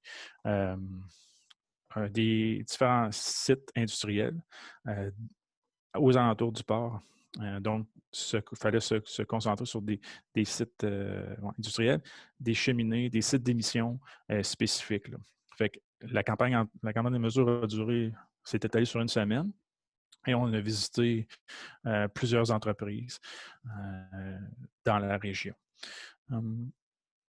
Fait que pour ce faire, c'était assez simple. On déployait la caméra et ensuite, il s'agissait juste de balayer tranquillement différentes régions que le technicien, que les scientifiques voulaient qu'on balaye là, pour voir s'il y avait des sources d'émissions fugitifs, inconnus ou connus. Mais principalement, là, ce qui les intéressait, c'était vraiment les sources inconnues. Ils voulaient savoir s'il y avait quelque chose qui fuyait, qui n'était pas supposé, ou quelque chose qui fuit, quelque chose qui était émis, mais en quantité peut-être plus importante que ce qu'ils pensaient ou qu'est-ce que l'entreprise disait qu'il relâchait. Donc, le premier résultat, ben, c'est lui ici, c'est des émissions de MTBE, donc de méthyltert-butyléther. Donc, c'est l'hypercam ici, dans ce cas-là, a été utilisé pour mesurer le haut d'un réservoir de stockage rempli de MTBE, qui était rempli, qui se remplissait de MTBE, là, qui est comme un diluant utilisé dans les entreprises pétrochimiques. Donc, la distance ici a été estimée à 40 mètres. Puis, ce qu'on voit ici, en temps réel, c'est le nuage. C'est ça, c'est le MTBE, la signature du MTBE que la caméra révèle ici. Fait après, on a utilisé notre algorithme de quantification de gaz. Donc, on voit très bien les zones où il y a plus, où la quantité de gaz en ppm, mètre fois mètre, est plus importante.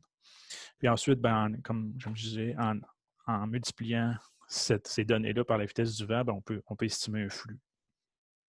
Ici, un flux de gaz en grammes par heure. Donc, ce qui est intéressant de noter ici, c'est que avec l'entreprise qui appartient à ces containers-là, on a calculé qu'il y a 3 réservoirs de MTBE ici à cet emplacement-là. Puis, eux, ils nous ont dit qu'avec une émission annuelle combinée estimée de 9900 kg par année. Donc, c'est ce qu'ils mesuraient traditionnellement. Donc, ça se traduit par un flux de 370 grammes par heure, si on fait la division, par réservoir. Donc, on peut voir que notre débit se mesuré se compare très bien avec les mesures que eux disaient de 360 grammes par heure. Nous, on mesure autour de 200 grammes par heure juste pour cette tank-là. Donc, c'est quand même une valeur qui a de l'intérêt.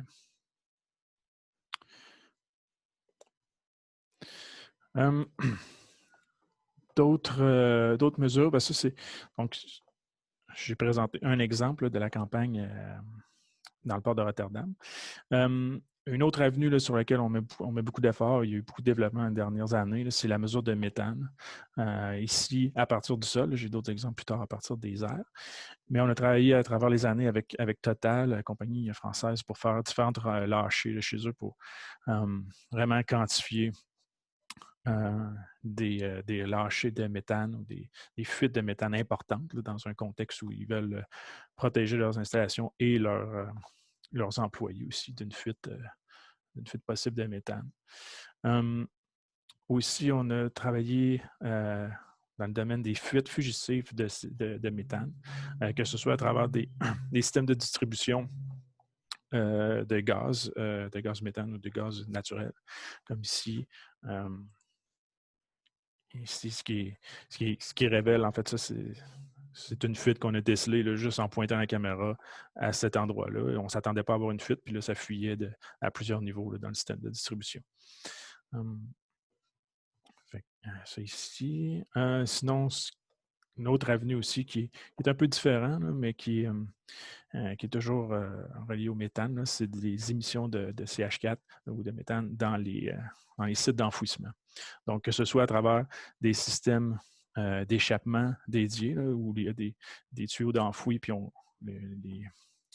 le méthane est concentré à ces endroits-là pour s'échapper. Donc, on peut venir le mesurer là, à cet endroit-là, ou que ce soit des émissions un peu partout. Donc, la caméra peut être utilisée dans ce contexte-là aussi pour révéler les fuites de méthane qui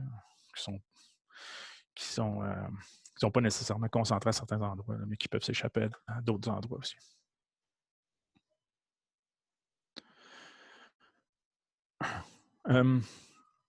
L'autre aspect, c'est plus des émissions diffuses de méthane, un peu similaire au champ à la slide précédente, là, au champ où on entrepose des déchets. Donc, dans ce cas-là, contrairement aux émissions fugitives, là, où il y a un seul point d'émission du méthane, ben, dans ces émissions diffuses-là, le méthane il est comme présent un petit peu partout, puis en plus, il s'ajoute au méthane atmosphérique qui est déjà présent dans l'atmosphère. Ça fait que dans cet exemple-là, la caméra est utilisée pour mesurer justement ces émissions de méthane diffus-là qui percolent à travers le lac, qui sont produits par les eaux, suite à un processus normal de décomposition biologique. Donc, dans les profondeurs du lac, qui est pauvre en oxygène, bien, certaines bactéries, là, anaérobies, transforment la biomasse en méthane. Puis ce méthane-là, ben, il se diffuse à travers l'eau, puis on peut le mesurer là, à sa sortie du lac. Fait que ces travaux-là n'ont pas été effectués par nous, mais on a utilisé une de nos caméras. Là. C'est Magnus Galfak. Là. Ils ont été publiés dans la revue Nature Climate Change aussi. Fait que ça montre un peu le niveau de détection qui est possible de faire avec ce genre d'instruments-là. Ici, l'échelle ici est en ppm. Là. Ça fait qu'ils ont, sachant la distance là, jusqu'aux arbres, ben, ils sont capables de mesurer, sont capables de déduire la distance facilement, justement, puis factoriser ça dans leur équation, puis pouvoir venir en isoler une concentration là, en ppm de méthane. Donc, on parle ici d'un excès de méthane similaire à ce qui est présent dans l'atmosphère, 2 ppm.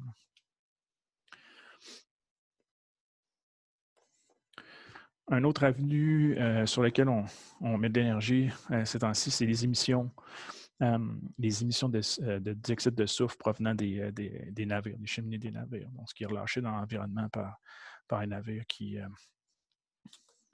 amènent toutes sortes de biens sur les eaux. Donc, l'exemple ici qu'on a, c'est l'Hypercam déployé dans le port de Québec. Et puis, on a passé plusieurs journées là, à mesurer plusieurs navires. Donc, ça, c'est un exemple parmi tant d'autres. Donc, un navire qui suit son chemin là, sur la voie maritime du Saint-Laurent. On va le voir ici très bien. Le SO2 là, coloré en rouge là, qui sort de la cheminée. Là.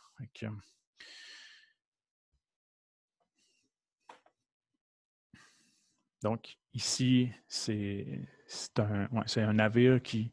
il y a certaines règles qui gèrent les émissions de soufre présentement dans le monde et au Canada.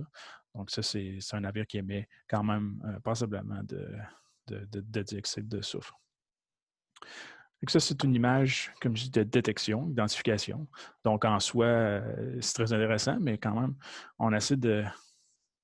Là où on met le plus d'énergie, c'est de quantifier ces émissions-là. Si je peux passer à la diapositive suivante. C'est de quantifier ces émissions-là, puis d'en venir à déduire le pourcentage de soufre qui est présent dans le mazout qui est brûlé là, du navire. Donc, il est possible de faire ça, justement, de passer d'une mesure de dioxyde de soufre à en déduire le taux de soufre dans le fuel du navire. Parce que le soufre qui est présent dans le fuel n'est pas converti là, à l'intérieur des processus de combustion du moteur. Donc, tout le soufre qui est présent dans le fuel, ultimement, est rejeté là, soit en dioxyde de soufre, en SO3 ou en SO4. Donc, mais le SO3 et le SO4 n'est pas visible par la caméra, seulement le SO2.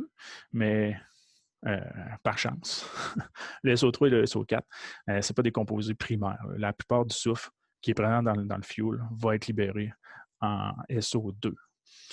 Fait que le fait qu'on peut mesurer le SO2 et aussi le CO2, le dioxyde de carbone qui est émis par le navire. Donc, en faisant un ratio de ces deux unités-là, donc le ratio des quantités de soufre, les quantités de SO2 versus quantité de CO2, on est capable de déterminer à partir de là, d'estimer la quantité de soufre qui est présente dans le fuel, puis les règlements en vigueur dans le monde.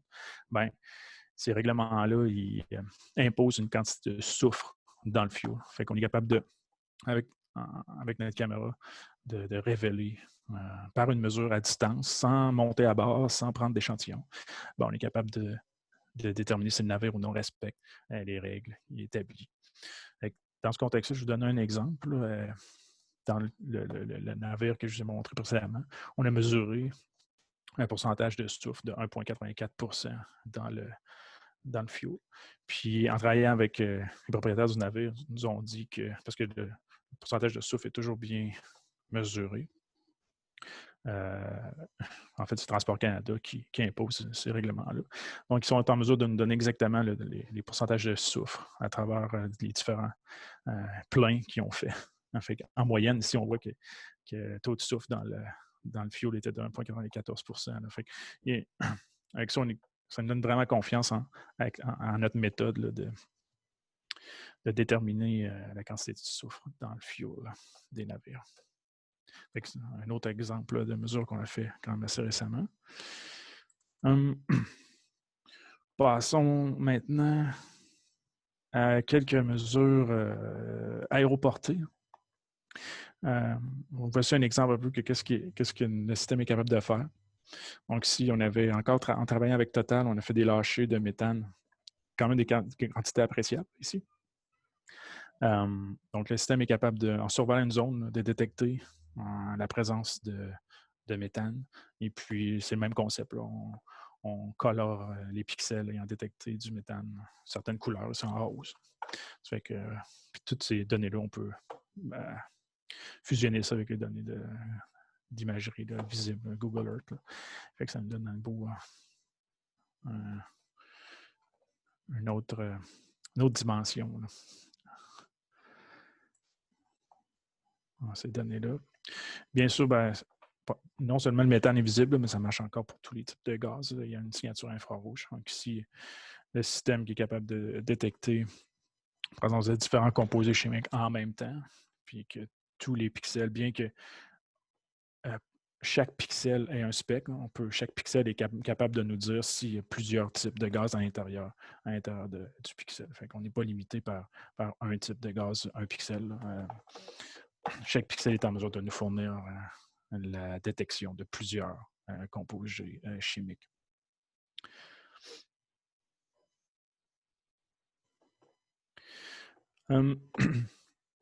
Aussi, voici un autre exemple sur lequel la plateforme est utilisée dans ce cas-ci pour cibler une coordonnée GPS au sol, principalement. Fait que ça nous sert un peu à déterminer une dynamique du panache, voir comment le panache évolue avec le temps. Comparativement à la mesure précédente où là, on survole très rapidement une zone, dans le but de la cartographier une grande zone. Dans ce cas-là, on cible sur un seul point au sol. Bien sûr, il faut savoir où on veut regarder pour ce faire. Mais si on le sait, qu'on veut cibler ce point-là, le système peut, en volant au-dessus, aussitôt que le point GPS, la coordonnée au sol est visible, le système va la suivre automatiquement pour aussi longtemps que le système peut le faire. Donc, permettre l'acquisition de plusieurs mesures au-dessus d'un seul point GPS. Dans ce cas-là, c'est une fuite de méthane de 80 grammes par seconde, quantifiée à partir d'une altitude de 1250 mètres, quand même assez élevée.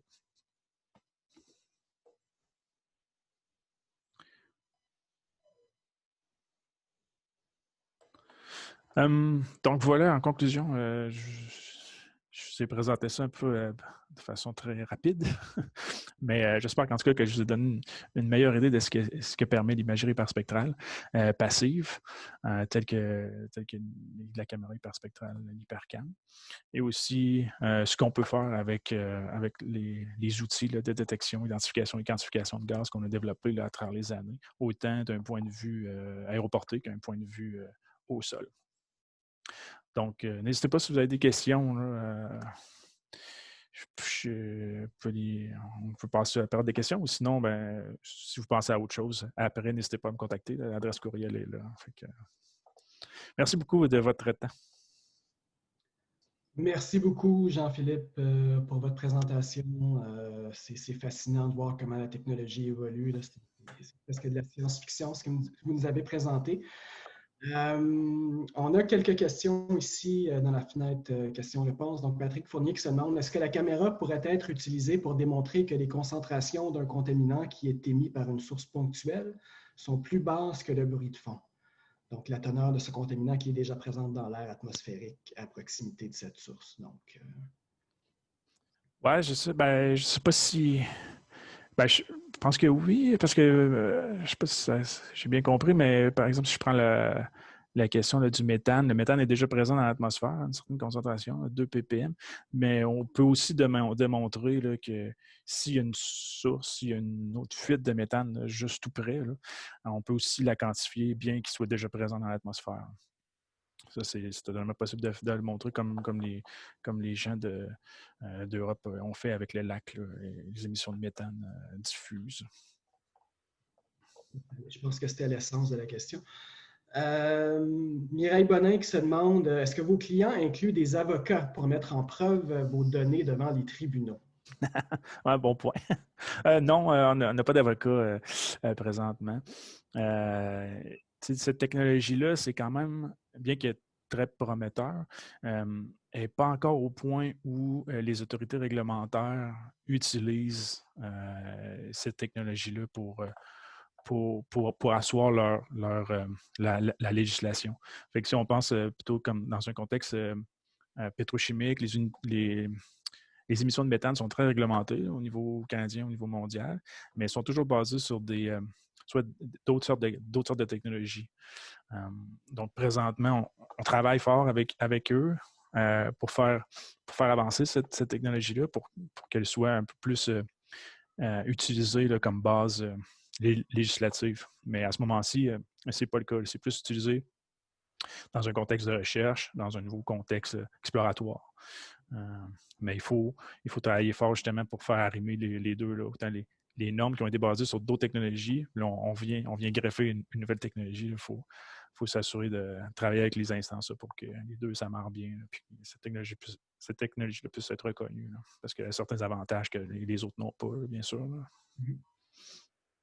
Parfait. On a Karine Rabi qui se demande, est-ce que cette caméra pourrait être utilisée pour détecter des fuites d'ozone, des émissions fugitives d'ozone? Oui, effectivement, l'ozone, O3 a une signature très importante là, dans l'infrarouge. C'est un composé on le voit, cette caméra-là, aussitôt qu'on pointe le ciel, on voit très bien la signature d'ozone qui provient des hautes strates de l'atmosphère. Fait que oui, effectivement, si l'ozone est un gaz, cette caméra-là est capable de détecter. OK. Puis dans la même veine, Mme Rabi se demande également si ce serait possible de mesurer les émissions diffuses de sulfure d'hydrogène, même à des faibles concentrations, de l'ordre de 0,002 à 0,005 ppm précisément. Ouais, le sulfure d'hydrogène, en français, c'est H2S, je pense.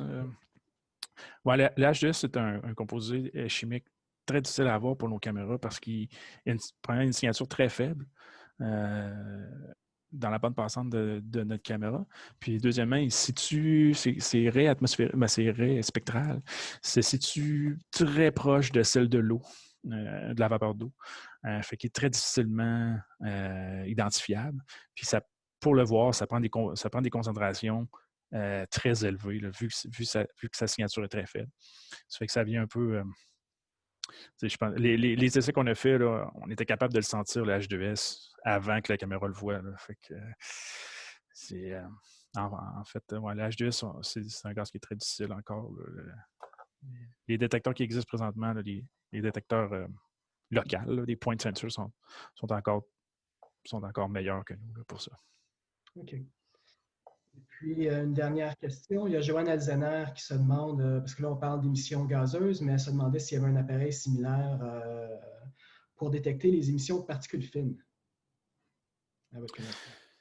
Oui, les particules fines, par exemple, c'est un autre volet, là, effectivement. Ça requiert un autre genre de mathématiques, un autre genre d'approche. On n'a pas fait beaucoup pour les détecter côté infrarouge. C'est très difficile, effectivement, parce que la science n'est pas pareille que les gaz. Donc, on n'a pas fait beaucoup d'efforts là-dedans, justement, parce qu'on ne voit pas vraiment le potentiel là, pour ça. OK.